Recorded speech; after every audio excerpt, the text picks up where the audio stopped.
So what's up, man? How's your weekend been? How are things going?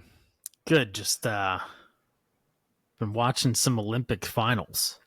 Shout out to the both the U.S. men's and women's basketball teams for beating France. Mm-hmm. As expected, France folded. Um, having Rudy behind the bench and present for both games probably helped, and Draymond would agree with me. So. But no, actually, pretty cool to see. I don't know if you saw any of it. Steph Curry probably had, I don't know, in my opinion, the best, Olympic finals performance in men's basketball history. Durant got his fourth gold, so good to see those guys win. And what was, both of those were actually close games. The women's game was really close too. The U.S. pulled it out today. So, and then on top of that. Yeah, we can talk about the U.S. women's soccer team final as well. But yeah, just been watching sports. How about you? Just kind of hanging out. I'm in the middle of I'm in the middle of a proposal at work. So I know how much you enjoy those. Yeah, yeah. You and I have talked about this a lot, but the U.S. government has it's basically a hazing process where if you do work on behalf of the government, they sort of like fuck with you for months, where they signal that they're going to drop a proposal. And that gives whatever company you work for an opportunity to just have you keep working on this meaningless thing that like any number of arbitrary things can happen to. Like they could delay it, they could cancel it, they could change everything about it, they can cut work from it. Like in that like. But that's why BD gets all the budget money, right? So, but then like they will eventually drop it. So the reason that like the BD people who get away with doing basically nothing day to day, they will come in and be like, you got to start writing this proposal, is because the government drops it and they're like, all right, you have 30 days to turn this like hundreds of pages document around on your technical proposal for this work. And then they award billion-dollar programs that way, like with like a 30-day turn. Yep. And seems like the right way to handle it. Yeah. So yeah, like there's reason to over prepare. But also just the whole process is stupid. So anyway, I mean, we think that one is going to drop in like a week. So I've been spending a lot of time prepping for that. I just assume if I don't hear or see you're working on proposals. If I don't hear or see Luke, he's somewhere in bumfuck Midwest. Off the grid on a we haven't even heard from Luke. No, he weekend. No, he responded when I sent him a picture of like a single barrel release. He replied with like a 3-sentence question or a 3-word question, but then never followed up on the conversation and went silent again. Yeah, I think he's hanging out with family again. I don't know. Yeah, I see a lot of pictures of him on pontoon boats on Instagram, so I think you're right. I just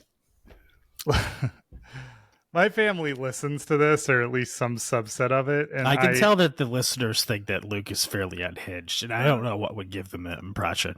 Well, I was going to say, I can't imagine spending the amount of time that Luke spends with his family with my family. Like it's crazy. And it's not like they live here. That's barely even a meaningful statement for those of us that know you and know your family. But I'm going to cut myself off there. Yeah. All right. Well, so I also managed to watch the Inter Milan Chelsea final preseason $7 or VPN. I paid the cash for it. Booze. Yeah. Anyways, yeah. Especially while I'm being recorded, I definitely paid for it.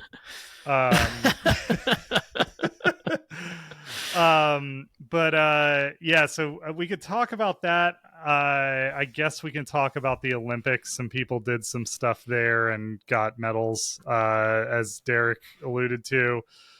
And then I pulled up the entire Chelsea squad sort of as it stands right now, because there's been signings since I pulled this, and I thought we could go through and discuss what we think might happen here. I also pulled up the rules on loans, because you mentioned that there's going to be a lot of loans going out, but there are serious limits on the amount of loaning that teams can do. As far as I'm aware, there is no enforcement of rules in the Premier League for the top half teams, so I don't know why we could talk about that. I have there's an interesting story about Arteta that maybe you saw. I don't know. Saw it. So I thought we could talk through that real quick, but let's kick it off with the boring shit and talk about the Olympics. So what happened? Well, give me your. How's that for a preface right there? So the U.S. women defeated about the Olympics. I don't know if we've driven that home to the listeners. U.S. women defeated Brazil in the final. Who the hell did we beat? Germany in the semifinal. That went to extra time. That was a very close game. But yeah, I mean, ultimately the Brazil game was also very, very highly contested. Brazil had a lot of good chances. Nair had to stand on her head a couple of times and make saves that probably nobody else in the world could have. And yeah, just a great team performance. Interestingly, Corbin Albert of notoriety earlier in the year on this podcast started this game and had the game winning assist. Interestingly enough, and played a great game. So she's back in the kind of had to earn her way back into the fold. She wasn't just gifted it like one Enzo was just gifted the captaincy after washing his hands of Argentina's sins over the last 6 decades. We should talk about that too. And so anyways, it'll be interesting to see how that team dynamic continues to evolve. But US is back on top, which is great to see, and looks the part by and large. And again, it's kind of like this fairy tale start for Emma Hayes in coming to the U.S. team, a job that she was kind of a passion project for her. She's come out and talked a lot about how meaningful it was to win the gold medal with the United States and represent the U.S. And so it's good a good story to see there as well. This team to come together and get one with her. So yeah, that was that was probably the last time we have to talk about the Olympics on this podcast. So that's good. Yeah, and just to be clear, I don't care about any Olympic sports. We do. Well, yeah. No, I was going to say we're going to firmly beat China on medal counts, despite them just actively doping in every event. So I don't know. I like it when we beat them because even gold medal count. Maybe I don't know. They win a lot of meaningless shit. I mean, you got 16 trillion people and you just throw yen at it. It's like they're winning shit. I had to go through and look at the list because I'm like, what the hell are they winning? And it's like, okay, well, badminton, they 2 medals. Like, okay, fine. Like, yeah, all right. I do hate China more than I hate the Olympics, so that's good. That's good to hear. Yeah, I figured that was the only way I could position any of this. But yeah, Olympics I think are close to wrapping up. I don't know, but the meaningful stuff that I want to see is over. I think today's the last day. I think it's it. Yeah. I marked that on my calendar. It's the final day that I have to listen to any of this for 4 years. I guess there's the Winter Olympics. Do people get into that? Hockey. Yeah, I guess hockey. I'll watch it to root against Russia. Yeah, I don't know. Yeah. Yeah, congrats to the US women and to Emma Hayes. That is quite a turnaround considering how toothless we looked in the World Cup, Yeah, Women's that's a good World Cup. point. So it's good to put that behind us and start to move forward. Yeah. And we've talked quite a bit about the changing of the guard with the US women's team. Yeah, And so yeah, just a like feather in the cap of the young US women's team. What do you want to tackle next? The like we could we could talk. I assume that you didn't watch the Chelsea Milan game.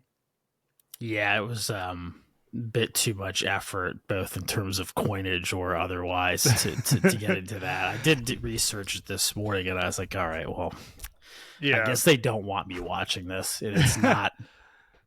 I If it's would. anything like the Community Shield, I don't need to watch it. Yeah, my understanding is that if you live in the UK, you had to pay to see any of the matches. Uh, like them being played on Peacock or whatever it was exclusive to the US audience. So we've even had it better than like Chelsea fans abroad. But yeah, that is a little wacky to be charging what was it, $7 Yeah, I for mean the one TV. preseason game? Yeah, and we've talked about that. Yeah, the whole the revenue structure for some of this stuff is not great, especially for us. But yeah, Mm-hmm. it's weird when you think about like in the UK them having to pay to watch all these friendlies for their home team or home teams. Yeah. Um, but I mean, at the end of the day, they're not competitive matches. They're not intended to be. So I guess that's why it's not prioritized for them. Yeah. Um yeah, I don't love it, obviously. That's a lot to ask for. So if you put it in the context of I think I paid $7 for that, and I think some streaming subscriptions are $7. Like if you get the ad supported Hulu, that might be around what it is for a month. Um Yeah, it's not reasonable for casual fans. yeah, pretty crazy. It was an entertaining match. We got to see Kukurea at the left, inverting from the left. We got to see, so there seemed to be some tactical tweaks and maybe a bit of divergence from Maresca's. Maresca's like been firm. I have this idea and we will implement this idea and this is how we play. Yeah, we just haven't Very, seen what the idea is yet. oh, we see the idea. I don't like the idea, but there is an idea, and I think the idea is to be incredibly leaky on defense and play this like Well, it's good. outrageously high line Yeah, and be Thaddeus Shield is exposed to, on board with that strategy. yeah. So we did get to see what the system would look like with Kukurea back, and we were able to see uh what's his name, Malagusto. We got to see him playing more of a wingback role. He was getting very far forward, especially when Cole Yeah, Palmer was in the match. Definitely like more traditionally like up and down the side of the pitch like a wingback yeah, which is versus playing to his and James's strengths rather yes. than how we use the left. Yep. So yeah, and then and I don't have anything up in front of me, and they made a ton of changes because it's preseason. I doubt that Who Scored covered this at all. Let's see. Nah, I couldn't find it. I do think that having this strategy available is going to help us break through in some of the against lesser opponents in areas where we struggled last season, in terms of helping get people forward positionally in an organized fashion. But to your point, the offset is if we try and do this against top half teams, the ones that are better counterattacking. Tottenham is an example, I guess, right? It has more of a counterattacking feel. Villa and West Ham, teams like that can exploit it. We might be in trouble unless we figure out what the fuck's going on in defense. Yeah.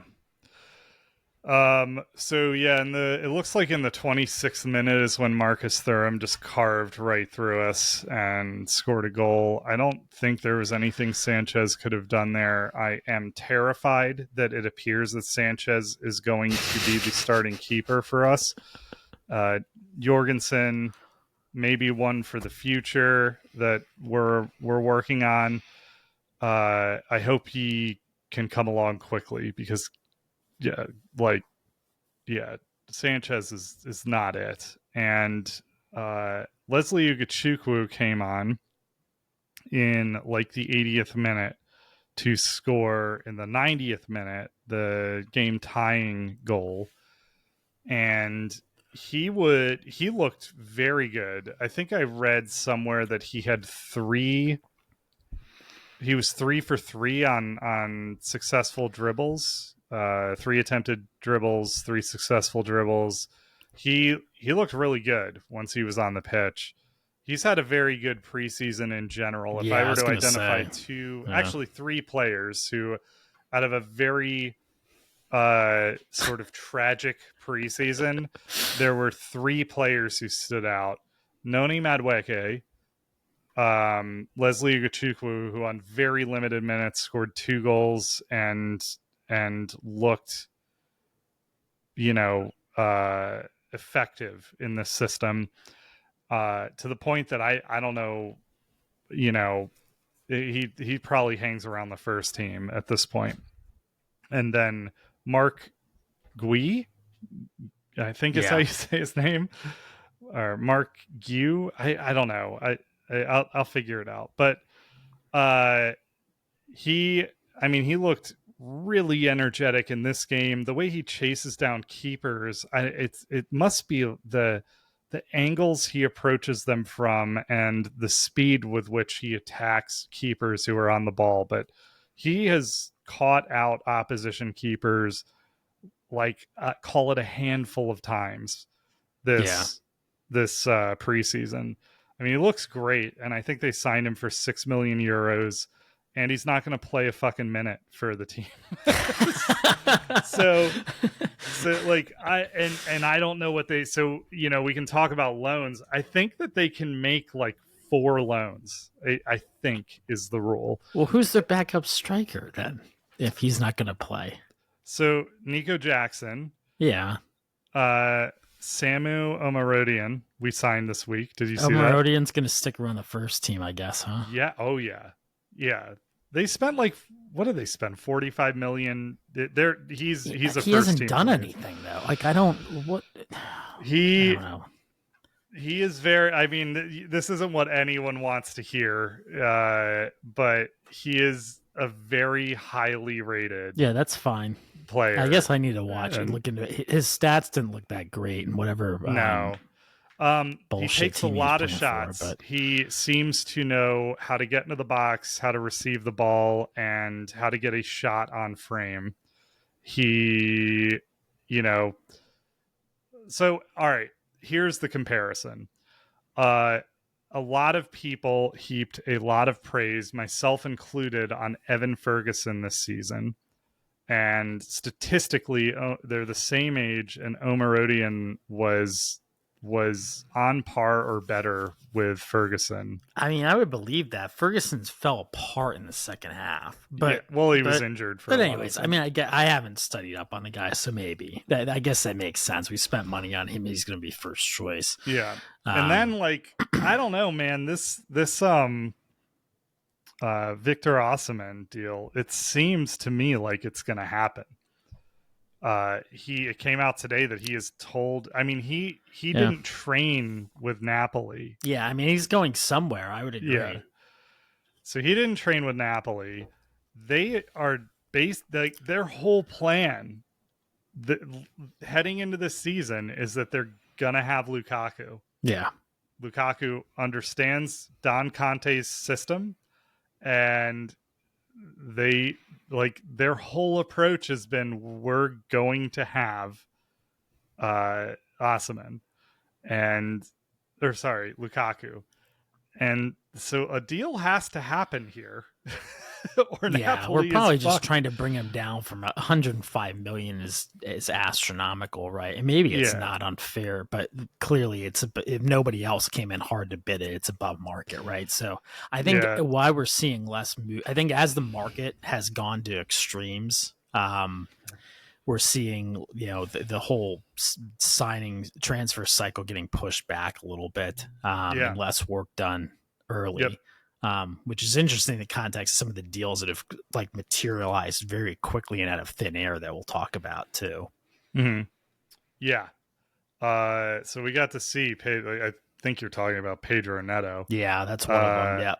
And that we got to see him today briefly, I think.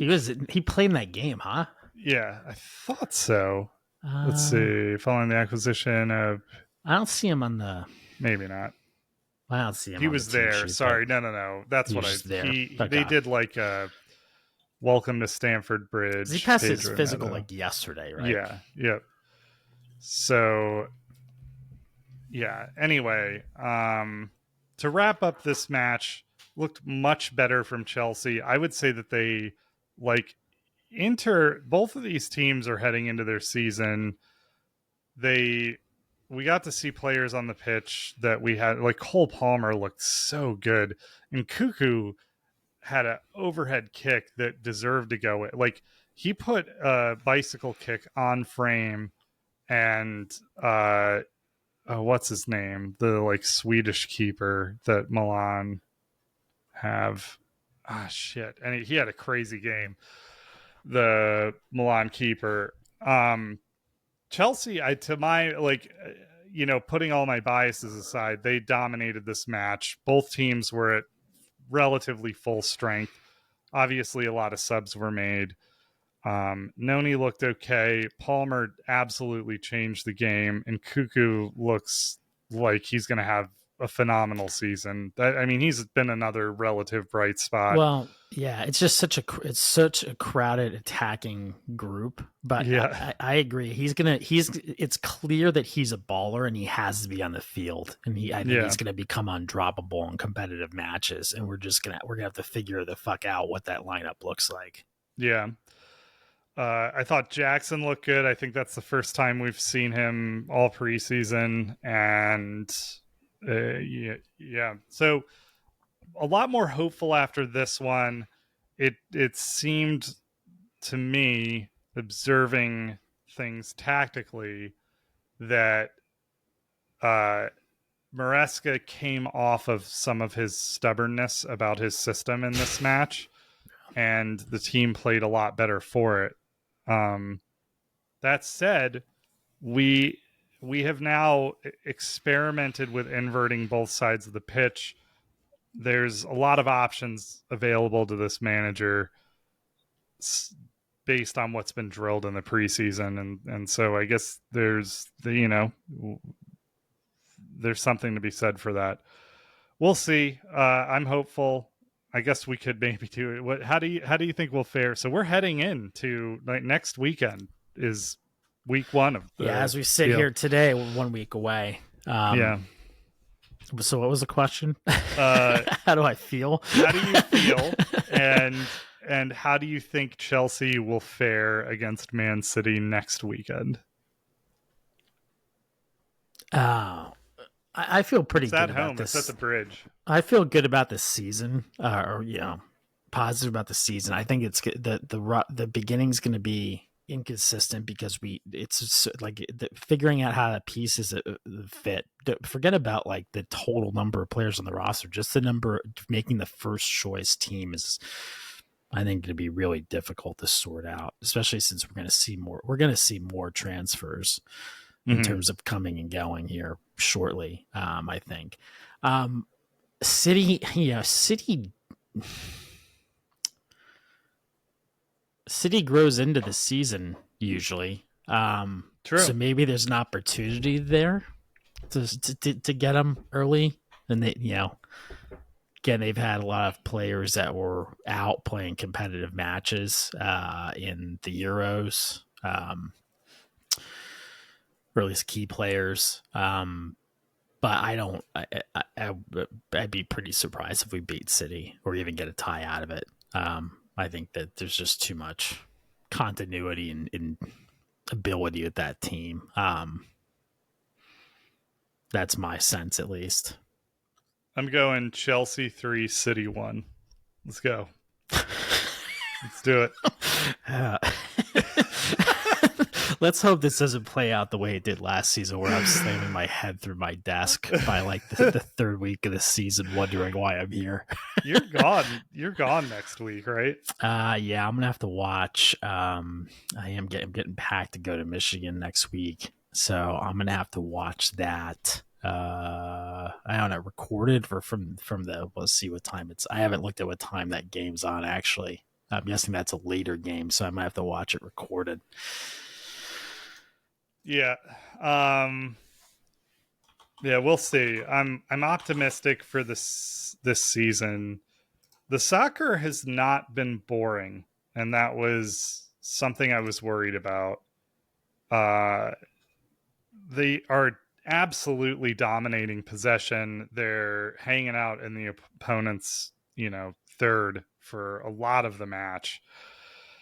So, I mean, if they just clean up how susceptible they are to the counter, then, I think that it could be a pretty great season. So with that, let's talk about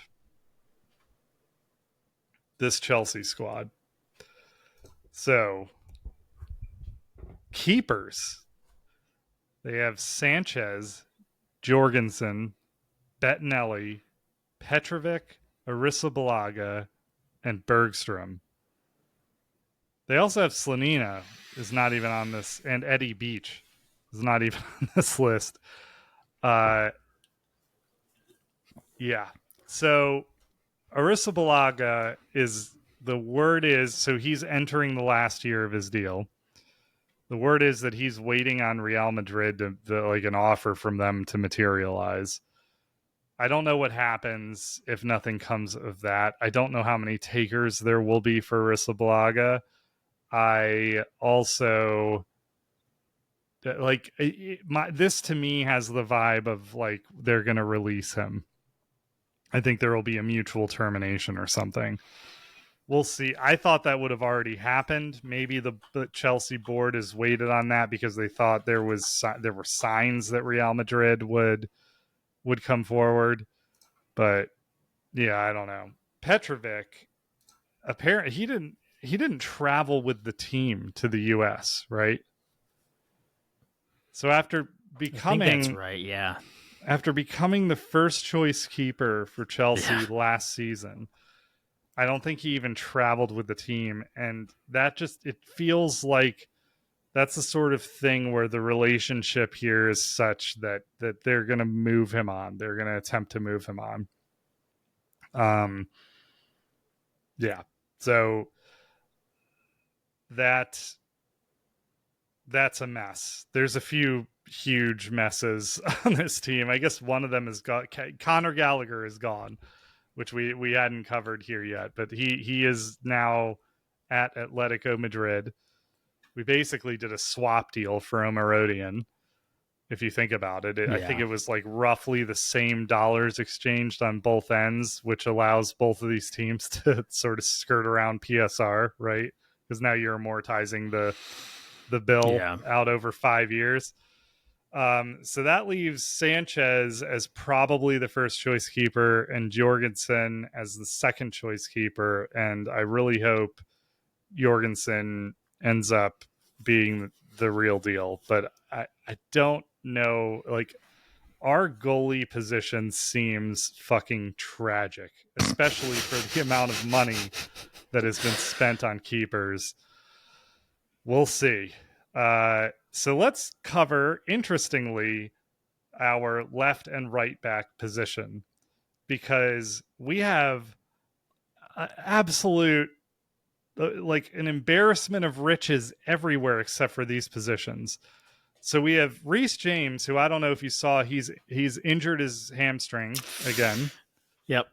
Minor injury in training. This is a precaution. He is missing the first 3 matches of the season because he took, I think, more red cards than he played matches last season or something like that. Or than he started matches. He started easily, yeah. Anyway, so our right backs are Malo Gusto and Reece James, and that's it. So our depth there is like now Mark Cucurella has played out there last season, and he played very well there. Chalobah has played out there, but we'll get there. We'll get to him here in a second. Disassi has played there in a pinch, but in terms of people who we consider to be true to that position, that's it. And then on the other flank, you have Chile and Cucurella. And Chilwell, I think, was training with the winger group in preseason. And yeah, like clearly the coach does not believe he can do the inversion thing. That Enzo Maresca does not appear to believe in Chilwell. Now, Chilwell had some great moments in preseason. I don't know if you saw that like shot that he headed away again. I forget who that was. Like he was playing some great defense. Yeah, especially. Yeah, he did play some great defense. But yeah, it's tough. Like you have the thinnest positions on this team are those two.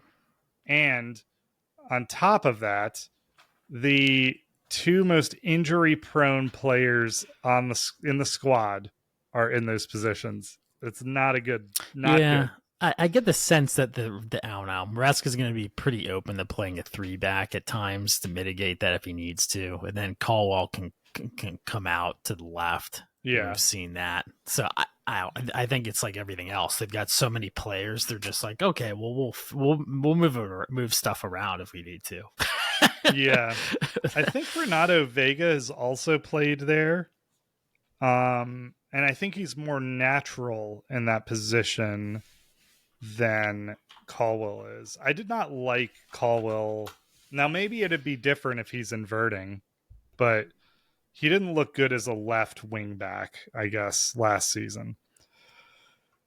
So then center back here, I'm like really interested in your thoughts. So in terms of people who I consider to be actual potential starters this season, you have Disassi, Adarabioyo, Badiashile, Colwill, Fofana, and Renato Vega. That is 6 people to fill 2 positions. And on top of that, in terms of depth, you have a Chempong, Humphreys, who I think is linked with a move away, Gilchrist, who has been loaned out, I believe, and Chalobah, who is banned from the first team facilities.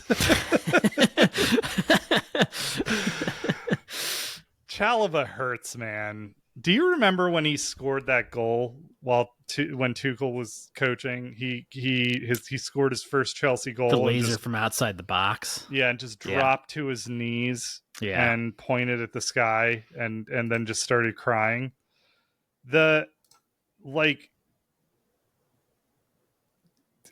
Him, Reece James, and Conor Gallagher were the only players remaining in the squad that had absolute fire in their belly to be playing for Chelsea. Yeah. Like, you know, Chalobah's the type of guy who when he would score or, you know, somebody else would score, he's just tearing the badge off his chest. He's so fucking hyped.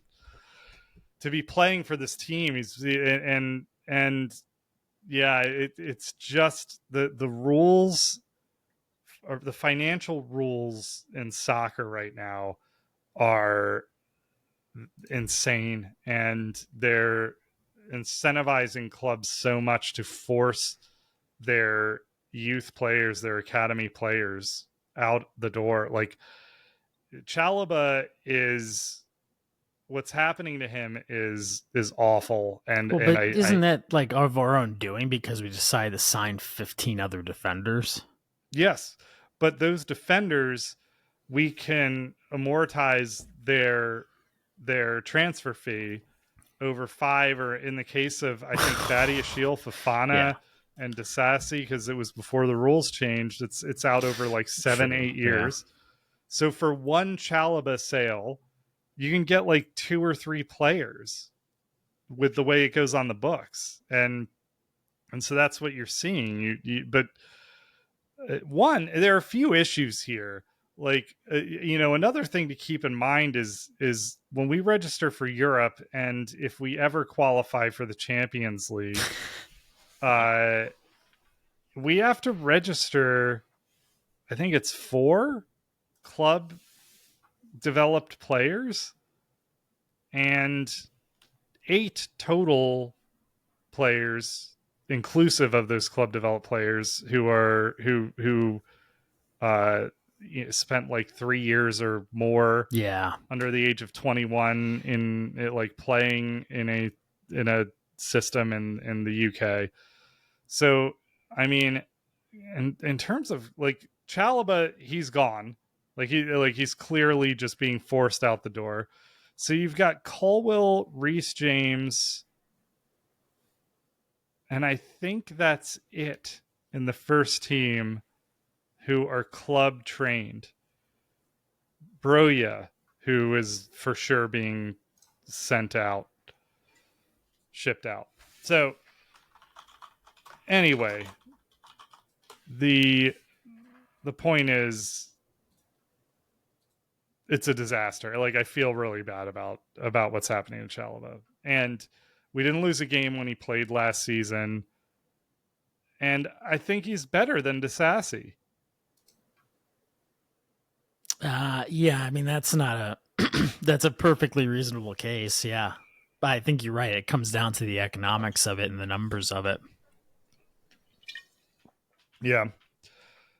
So I think Tosin Adarabioyo will eventually be a nailed on starter for the team. I think he's solid. He adds a lot of height to the team.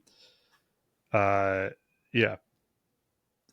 Some other podcast, I think the London is Blue podcast has been calling him Tosin the Giant. I mean, he's great. That's great to have that center back like that can come on late in games when just win balls, win area balls. Yeah, I mean, I don't know who the hell's starting out of that group, but yeah, again, I assume they have in mind some kind of rotation, right? And Chalobah probably was the most versatile out of all of them, which is why he maybe was the first to go. Yeah. Renato Vega is pretty versatile. I mean, he can play as a DM. That looks well. like he's where he's going to end up, right? Or I don't know. I'm guessing that's where he's going to play the most of his minutes. Yeah. So we were trying to sign that Italian dude who Arsenal ended up signing. What the hell was his name? Can't remember his name right now for whatever reason. Everybody said he had a great Euros, but Italy got their shit kicked in. So I don't know how you even like determine differentiate that. Yeah, differentiate. Yeah, there, I remember who you're talking about now. The left back. Anyway, he's at Arsenal now, and he came from FC Basel, I think, in the Swiss league, and his replacement in that squad was Vega, Renato Vega. And so Chelsea, knowing that deal was probably going Arsenal's way, they went and got the backup. So, to me, maybe I'm giving too much thought to this, but they must have seen him as a solution for the left back role. If that's how they approached this, so to clean this up, I guess when they signed him, I thought that was a sure sign that Chilwell was leaving. But they also don't appear to be shoving Chilwell out the door at this point, so I don't know. At midfield, we have Enzo, Dewsbury Hall, Caicedo, Chukwuemeka, Lavia, Ugochukwu. We just brought in Kellyman, and Cuckoo has been playing there. Yeah. So there's 3 midfield positions in this system. There are 2 like 8s and then a more attacking role, I think, is sort of how it's set up. Obviously, you're going to have to get Caicedo and Enzo. That's a combined 200 million worth of midfielder on the pitch. Enzo is now apparently a vice captain. Which suggests he's going to be playing a lot. Or that's not where you're going with this. Dude, how fucking mad is that he had an international scandal for like weeks ago, for leading a racist, homophobic chant, and then he comes to this team and is made Dude, I talked about this with Shannon. I talked through this with Shannon, and she asked me what I thought they would do about this, and I was like, they're for sure going to bench him for a bit. You said that on the podcast. Yeah, I was certain that there would be some sort of punishment for this. And instead they made him vice captain or one of the alternate captains, whatever it is. Fucking maddening. It's so crazy. I remember listening to people joke that he was going to be made captain of Chelsea when all that shit broke, and it actually fucking happened. Yeah, I mean, it's enigmatic of where the situation probably is from a leadership standpoint. That's something that the manager supported. Yeah, so this graphic I'm looking at is from 90min.com.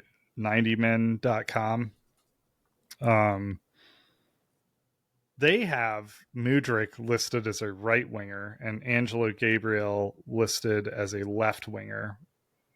And I thought Angelo Gabriel had moved to Strasbourg.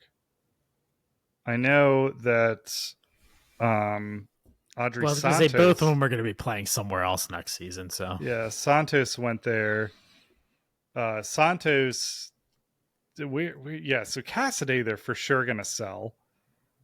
Lavia is going to be a starter in some matches. I don't. This is a mess. Like the point of this exercise is this is a mess, an absolute mess. Yeah, people have got to get. Again, I think some of the selling cycle too, has been delayed. The loan cycle's been delayed. I think more players are going to go. Dude, they need to sell like 7 players. Maybe that's a more interesting way to approach this. I'm just going to list. Who are the 7? I'm going to list the players I think need to be sold. You tell me if I'm off here. Arrizabalaga, Petrovic. Chalobah, unfortunately, like he just has to be sold at this point. Cesare Cassidy, probably. Andrerin is still here. Cassidy's young enough to be loaned, isn't he? He is, but I think that they've indicated that they want to sell him. Okay, fair enough. Yeah, so that's why I'm labeling. He is young enough that he could be loaned for sure. And then, so they brought in Pedro Neto, $60 million signing. He plays on the left wing. I think he's left-footed. Like he can probably play on either wing, but the way we want to play with wingers that are adding width, you probably put him on the left because you're not going to want him cutting in that much. So on that side, you've got Sterling and Mudryk. Mudryk, who is in a prove it year for sure. Like if he doesn't come good this season, then I don't know. I don't know what they do with him. Very expensive mistake if he doesn't come good this season. So anyway, Sterling, maybe you'll be happy to know that apparently Juventus has inquired about this. So potentially Sterling moving on. That's 6. If not Sterling, then somebody else. Madueke's been linked with a move away to Newcastle. And then at striker, you need to move on Lukaku and Broja, and they've also said Datro Fofana needs to move. He's linked with a loan with a mandatory buy to Leicester. So that's 9 players that I think they need to move on. They're saying 7. It's maybe that's posturing, but yeah, 9 those 9 would make sense to me. I think 9's at least the floor of the number of what needs to be moved on from. Yeah, in the next 3 weeks. Yeah, or however long we've got. How are they going to do this? No. I don't. It's absolutely maddening. I remember I saw that they had 45 first team players on the books 2 weeks ago. And in that time, they signed Pedro Neto and Omorodion, since that time. So, yeah. How do you feel about the Pedro Neto signing? Let's talk about that. I love the way this signing happened. Nobody saw it coming. It just dropped out of nowhere. It was not previously covered in the Ryan transfer rumor mill. No, shockingly enough, that's how under the radar this signing. Ornstein didn't see it coming. Fabrizio Romano didn't see it coming. None of us. I was texting with those guys on Saturday. Exactly. I'm surprised the consortium didn't figure it out. Yeah, all of us were just caught off guard by this one. So yeah, I think I was guilty of not watching closely enough Wolverhampton games. So I might have been breaching my contract with this podcast in that regard. But I think it's an excellent signing. I think it makes it very clear now that we need to move on from Sterling. I think it gives us somebody who can actually play. It has reasonable decision making and is a better, more consistent soccer player than Sterling is at the moment, even though he's had his moments in preseason, but he just wasn't it last season for us. Yeah. So I'm pretty happy about that. It just, again, makes the numbers game a little bit more jacked up. And I don't know, I kind of thought there was part of me that felt like Ugochukwu might end up playing that role. But so again, how the pieces fit, I don't know. But I think coming in there and going after a great player like that, that's available, is the right thing to do. And it's good business to improving the squad. Yeah. Yeah, I like it. The injury record is a concern. He spent a lot of last season with a hamstring injury. I guess maybe we have a lot of experience dealing with those at this point. So we also have coverage because we've got a lot of players. Yeah. But jokes aside, Pochettino was a fucking psycho. The way he was, Luke will defend him all day, but the way he was doing his training is fucking stupid. I don't care. I don't care what there is no shot that in modern sports science that anyone would recommend that you do the most challenging training session with the highest intensity of he was having him doing the highest sprint volume on the day before matches. You need there to be a recovery period heading into the match. Absolutely psychotic shit. He's gonna love CONCACAF, I think. Yeah, dude. With as injury prone as the U.S. men's team is, holy fuck! I like can't even fathom that. Yeah, so that's another rumor is that Poch is headed to the, or is that a done deal? It's not a done deal. He looks like, I think he's the most noteworthy of the candidates out there that seems like we're serious about. But I think you're right. I think Gio's mom is going to have to send him with a note to training that says like, my son is sick today. He needs to go sit and eat orange slices on the side or whatever. Tyler Adams, Pulisic. Well, I'm just saying, but their parents don't typically get involved. The Reynas are a little bit more involved. Oh, yeah. That's fair. Yeah. So, where was I going with this? Oh, Chelsea did gut their medical staff too. So they announced that they've completed the reestablishment of the medical team. We'll see. Hopefully they're like whatever team was there before who were just like sniffing glue and I think like deliberately maiming players. Yeah. Oh man. Yeah. So we'll see what happens there. But Pedro Neto seems fucking stoked. Like he seems jazzed to be there. And it's good to see that we're not just signing children, you know. True. Yeah, that's true. Yeah. He's an established 24. player. Yeah. He's an established player. He is not a starter, but he plays, you know, he's a Portuguese international. He is consistently selected for that team. Yeah. And that is a stacked team. Like, so, I mean, this is one to be excited about. He knows how to win in the Premier League, what it takes to play in the Premier League. He's familiar with the competition, right? Yep. And to your point, was somebody who probably, you know, was rightfully excited to take another step up and kind of role in the team he's playing for. Yeah.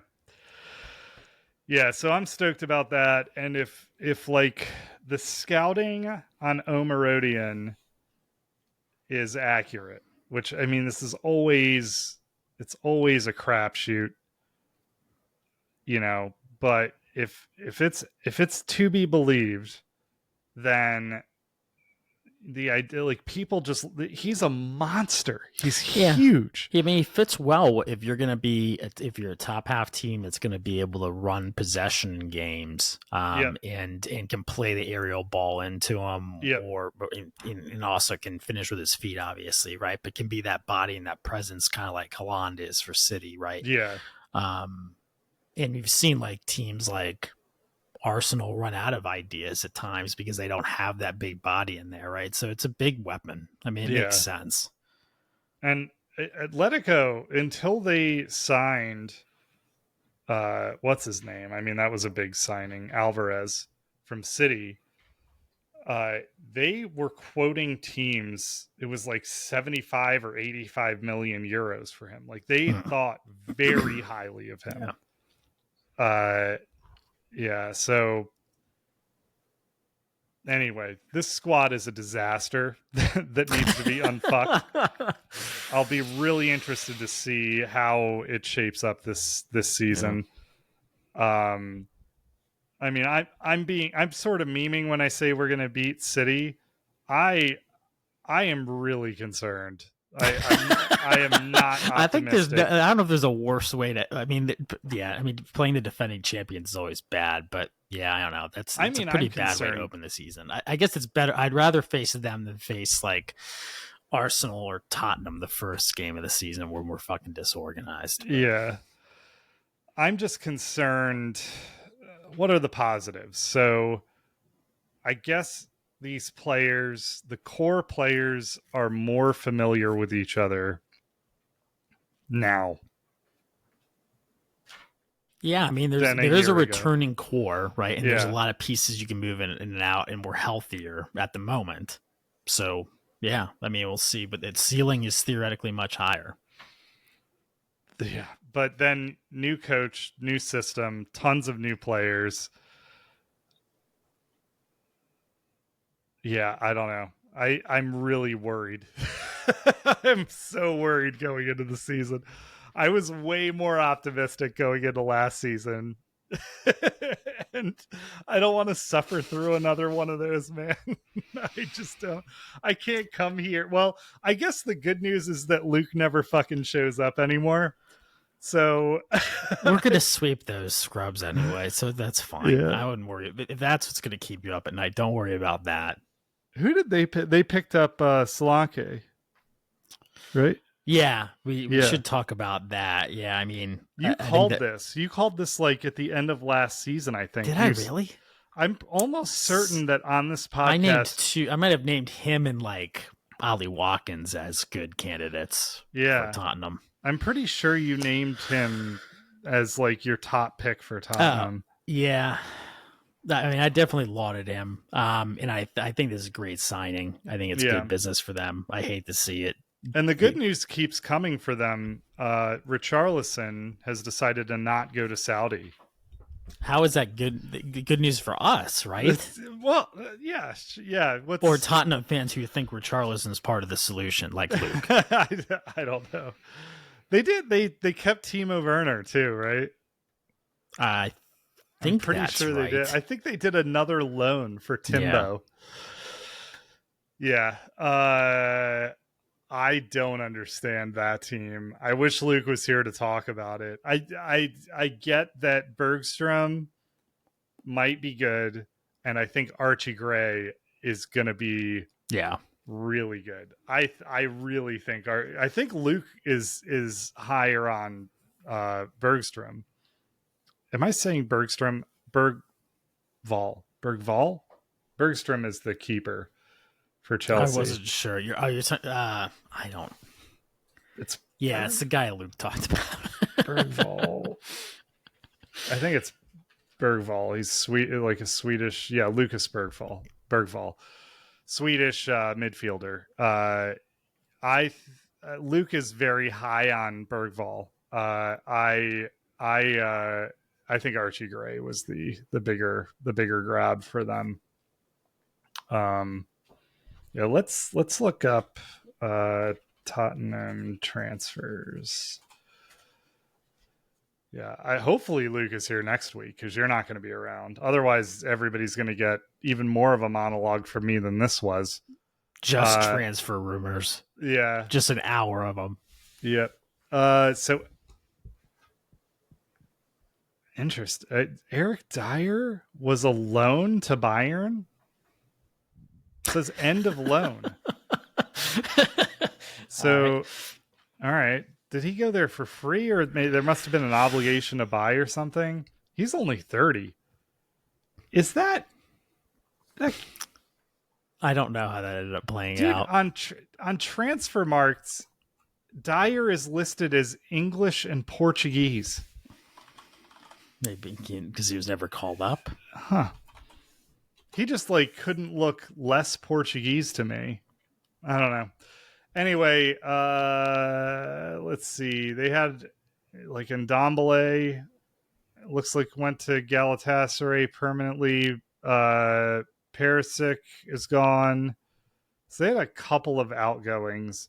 They signed a center forward named Dane Scarlett. I don't know him. They signed Alfie Divine.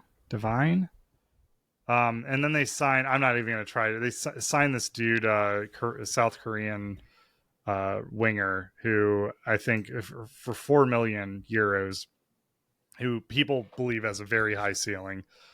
His last name is Yang. And then Bergvall, Gray, and Solanke.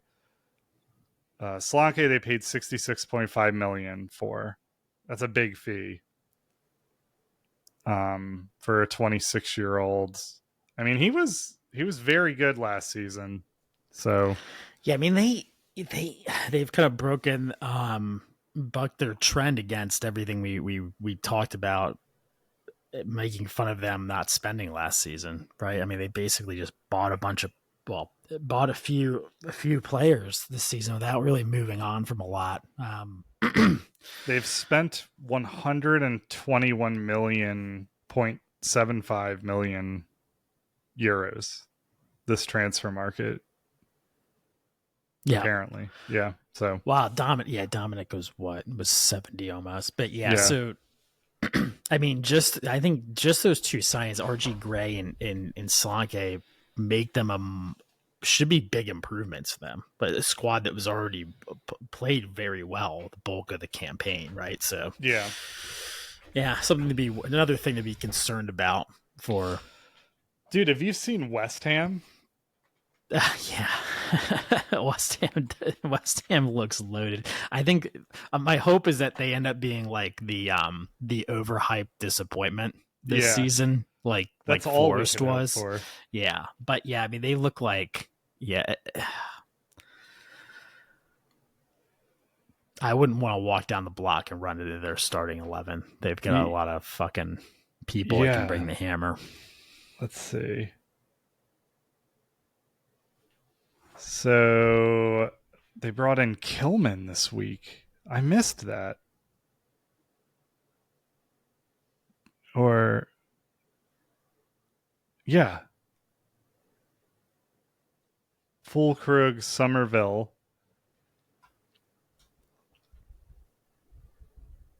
They brought in, oh, right. I think that Louis Guilherme, I think is how you say his name. Chelsea were in for him, and they came in and hijacked that transfer from Palmeiras. They got Guiu Rodriguez on a free. Yeah, I mean, they've done some really great transfer business. We'll see. Fulkrug is crazy that they brought him in. Yeah. That'll be I mean, they're going to be a lot better this season, I think. And they have a new manager, Lopetegui, who is thought very highly of. I think he had like a pretty tragic spell at like Real Madrid. Or was it Real Madrid? I'd have to look at his history. I think Real Madrid. He was there for 14 matches. Yeah, that's a quick roll, quick stint at a club as a manager. Has Paqueta started his prison sentence yet? Paqueta, good question. What is up with him? Well, I'll let you look that up, and while you look that up, clearly we're in the variety hour here. Let's talk about Arteta.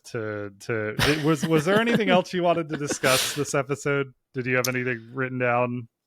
I mean, I think the closing thought, Yanks of the Ranks, is neither you nor I decided to go to the Barcelona AC Milan game, even though it was held in Baltimore last week.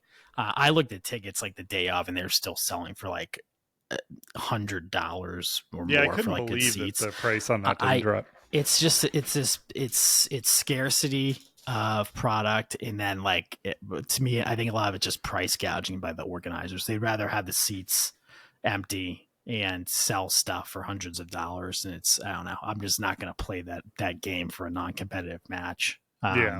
It's one of the things that drives me nuts about professional sports in general is some of the price gouging on tickets. But Pulisic put on a fucking show with a goal and assist. So Noah was at that game and got to see that. Yeah, that's cool. He the goal in particular, just he put it. He did not have much of an angle to put that one. So yeah, he balled out. He looks ready to go. Obviously, had a great season last season. I saw some stuff in the off season. Kind of talked about trying to poo kind of like his overall contributions relative to like other superstar players in better leagues. But I don't know. It looks like they're going to pick up right where they left off in terms of that AC Milan attack this season. But now, let's talk about wackadoodle Arteta. Yeah, so I was looking up Transfermarkt for AC Milan. I was curious if they had brought anyone in this season real quick. Pavlovic. from Salzburg. They brought in Murata. How did I miss that? Yeah, so that's an interesting signing, right? Yeah, I would think that's an upgrade overall relative to Giroud. How many clubs has Murata played for? Real Madrid. Interesting to see him go to Italy. Yeah, dude. All right, so Real Madrid to Juventus, then Juventus back to Real Madrid, then Real Madrid to Chelsea, then Chelsea to Atletico. What is happening here? Real Madrid to Chelsea, Chelsea to Atletico, left Chelsea, joined. I don't remember this. He had 2 stints at. It looks like Chelsea paid 40 million for him off Real, then sold him to Atletico for 50, and then brought him back for 36, then sold him back for. What is this? 20. All of this. Maybe that was just the way the deal was. There's some like weird bookkeeping going on there. Anyway, then he went back to Juventus at some point, and then anyway, he's moved around a lot. Total transfer fees on him 202 million euros over the course of his career. Jeez. Yeah, let's talk about Arteta. Arteta, I think during their US tour, he held a team dinner, and while he was speaking to the team, he hired a group of professional pickpockets to wander around the location and steal from his players. And at the end of his speech, he said, "Everybody check your pockets." And the players noticed that they were missing lots of valuable shit from their pockets. And he said, "I've hired pickpockets. They've stolen all of your shit. And this is what did he say? Like, this is a reminder to always be vigilant, to always be alert." And I have a lot of fucking questions about this. Really? Okay. Well, I'll let you go because I don't actually have no questions about this. You have no questions about this scenario. I couldn't care less what's going on with Arsenal because they're not going to win the Premier League anytime soon, and Arteta's not a part of the reason for that is Arteta, and he's a weirdo. He's not likable, and I'm sure it's great that like women love his eyebrows or whatever, but I could give a shit what they're doing over there. I feel bad for Saka that he has to play on that team. That's about it. Is it Calafiori? It's Calafiori. That's who they signed. We were talking about our Arteta, and it came to me. From Bologna, Calafiori. Yes, I agree. Arteta is weird. I don't think they have it. I don't think they will win the PL. Actually, that's what we'll wrap on. We'll pick our top 4, and then we'll call it a podcast. But issue number 1, or question number 1, where do you hire professional pickpockets? Where the fuck would you, like, it's a professional thief. That's a good point. Like, what did he post on like Facebook Marketplace that he needs pickpockets? Maybe they're like spies turned mercenaries or something. That's the only that I can guess. That's a good. I didn't even think about that. Yeah. And so then, like, all right, so I mean, granted, like pickpocketing is like a part of the embedded in the economy in like third world countries, like the one that Arteta comes from. So yeah, I mean. Dude, it probably is less common. You just called Spain a third world country. They have the economy of like Greece, don't they? Aren't they like lingering around bankruptcy? Yeah, they're right there with Argentina. But anyways, yeah. All right, so we've put out a call for pickpockets, and we've received responses. Let's pick our roster. And these guys must have been fucking salivating at the idea of being let into a private team dinner with some of the wealthiest athletes in the world. Yeah. And then what lesson was to be learned here other than like you can't even trust your team dinner? Like Yeah. this blew my mind when I read it. I had to read it twice. I was like, surely that didn't actually happen. And it did. Like that really happened. Can you imagine being Saka and having gone through last season and been told to play every fucking minute until you're hurt every game, and then thrown into the shit pile that was in this England squad? Yeah. And be coached by Southgate, and then come back and be coached by this whack job. I actually feel bad for Saka. I bet that's my reaction to this. I'm not sure. He probably went into the board and explained how he can be amortized. Like, like, guys, I'm an academy grad. You could buy a whole squad. Yeah. If you sold me. Yeah. Do I have a deal for you? Yeah. Oh man. Yeah. Fucking insane. All right. So I'll put both of us on the spot because I haven't thought about this at all. So we're heading into the Premier League season next week. You want me to go first? I'll pick my top four. Top four? Yeah, I was just going to say top four. You don't have to put them in order. Yeah. You can go ahead, yeah. I'm going to say City for sure. Arsenal. Chelsea. And who's going to be my fourth? Liverpool. I'll say Liverpool. That'll be my four. Yeah. I mean, Liverpool's one I have not given thought to with Klopp gone. Yeah, new coach. They sort of have to replace a large part of their squad still. Yeah, I think that fourth spot could really be up for grabs. But isn't Salah and Diaz are both there still, right? Yeah. But I mean, Salah's old. Yeah. I don't know. I'm not going to be exciting here. I'm just going to go with what I think, which is I think it's City, Arsenal, Liverpool, and Chelsea. Okay.